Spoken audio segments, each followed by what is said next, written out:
B, things are working the way I want them to. I don't know that for sure, but I'm going to pop on over and just kind of say hi to you guys while I look to see if I am actually here. Oh, I am. I am actually live on the Facebook. Now I should probably get my microphone so that you can hear me. Okay, it is Thursday. I keep thinking that it's Friday. I get all excited about it being Friday, and it's Thursday, which is, it's a good day anyway. But I've been just telling stories this week, and I am having so much fun with this because it's kind of helping me get out of my funk. So today, this is an embarrassing story. So today, I was on the Book of Face and I was scrolling along, and someone had found a turtle on the side of the road. And it was in their car, and they were taking it home to put it in a pond. And the problem is that was not a water turtle. And so I start, being my helpful self.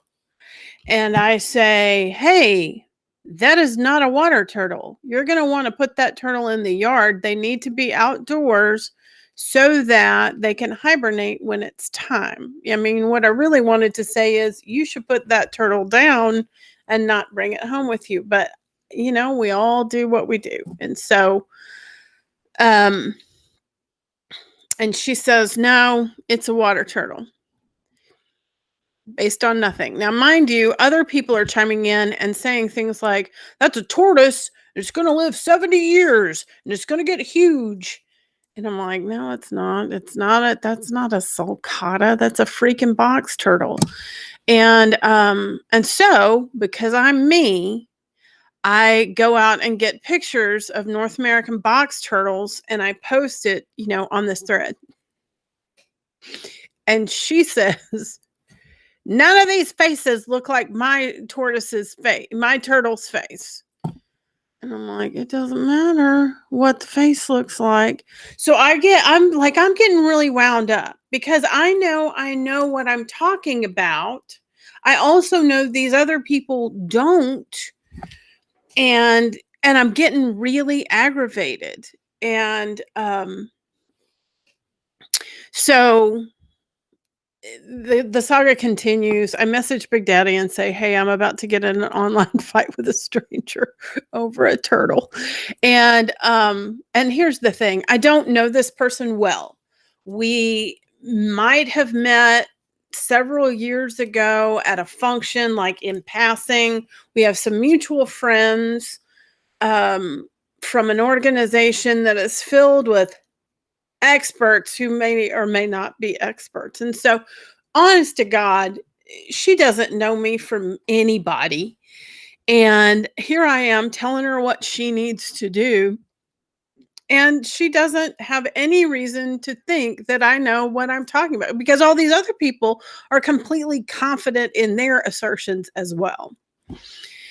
And so finally I say, hey, I've had these kinds of turtles. I have tortoises as pets. And when you are a turtle person, you're everybody's go-to turtle person. And so I do know what I'm talking about. She's like, well, the turtle's in water now. And I'm thinking, get it out of the freaking water. It's not a water turtle.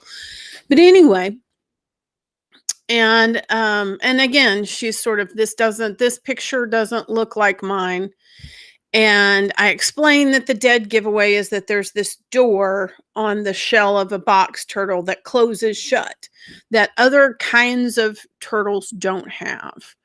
And finally, somebody else chimes in and says, no, trust me, this is a land turtle. And, with a second opinion, homie finally, decides maybe she could take the turtle out of the water.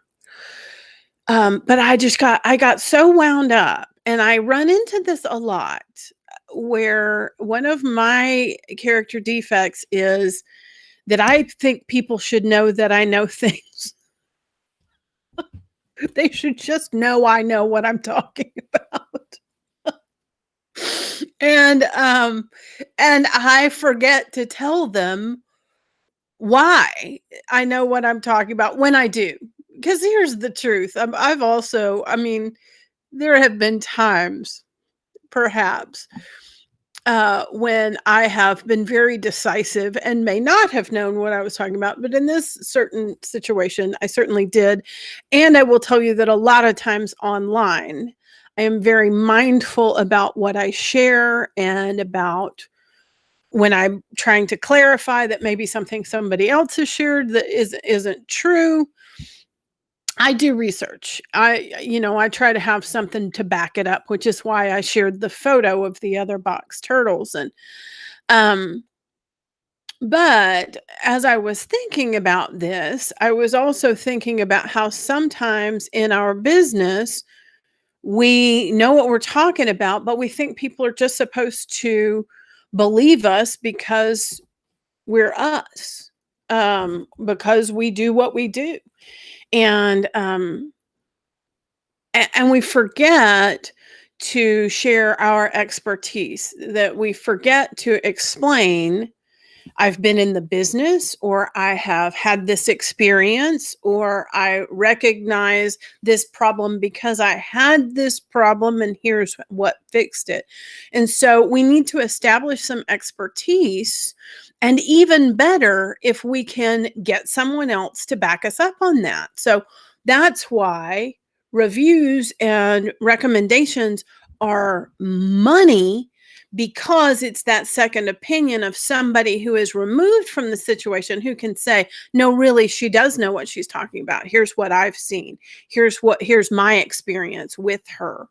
And so I want you to think about, are you leading with your expertise when you are talking to someone um, about what you do?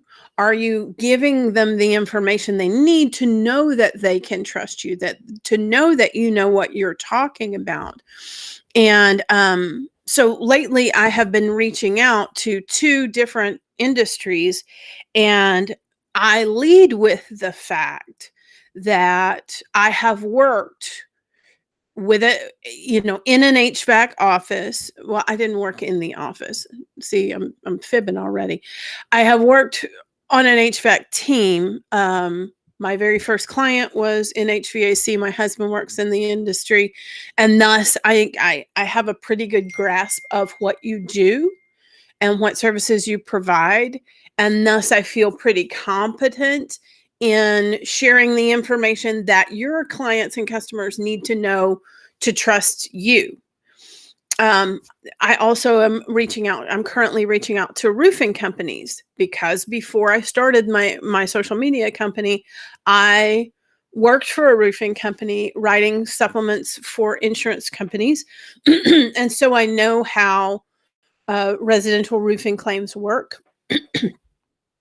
And so I know how to write great content. Often people approach me thinking that the hard part of what I do is the technology part, is understanding the platforms or the algorithms. Actually, that's not. And that's a lot of times that's why companies are very interested in hiring someone who's 20 to manage their social media accounts. That's not the complicated part. Just because that's not what you're well versed in doesn't mean that that's the part that really is most challenging. It's the strategy. It's using the right tone and voice to speak directly to your ideal client or customer. It's understanding the information that needs to be shared. It's getting all the information about frequently asked questions, about concerns, about what keeps someone from hiring you, what their reservations may be, um, what success looks like and what failure looks like when they are dealing with businesses like yours. The strategy is the more difficult part. The storytelling, creating a game plan to truly connect with people on social. And dare I say, having a little more experience as a communicator, and as a consumer really does make a difference. And so when you are sharing with your audience on social media, make sure that you are giving them a reason to trust that you know what you are talking about, and that you are asking others who have had experience working with you and dealing with your company, ask them to share about their experience so that you automatically up that experience by providing second and third opinions about who you are, what you do, why you do it, how you do it, and what makes you awesome. So, and if you find a turtle on the side of the road, take it out of the road and put it back down. Just saying. I know what I'm talking about. I hope you guys have a fantastic Thursday. I will be back tomorrow telling you another story and seeing if I can help you with social media management. If you know a roofer that is not using social media right now, or not using it very consistently, I want to talk to them. I am running a storm season special for roofers. I know that this is your busy, busy, busy season. I want for you to sell more roofs than you have in years, and I can help you do it. But I got to talk to you first. So if you know somebody who falls under that category, please put me in touch with them. Tell them to find me or give me a way to find them. I'm really anxious to start working with some more roofers. I speak roofing. And so that's all I've got for today. I'll see you again tomorrow. Y'all have a fantastic day, okay?